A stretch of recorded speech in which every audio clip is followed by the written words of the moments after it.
लघु सरकारका सरकार समिति जिन्दाबाद। हाम्रो आन्दोलन जारी छ।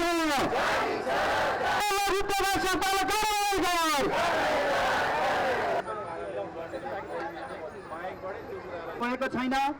हामी चाहिँ मेचीदेखि माग र त्यसै गरी हाम्रो न्यायको लागि हाम्रा केन्द्रीय तपाईहरुले विभिन्न तरिकाको भ्रमित नगरिदिनु होला।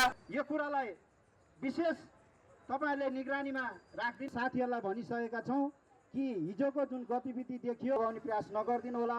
किनभने हामी जुन विरोधको जुन हामीले चाहिँ किनभने लघु वित्तीय संस्था भने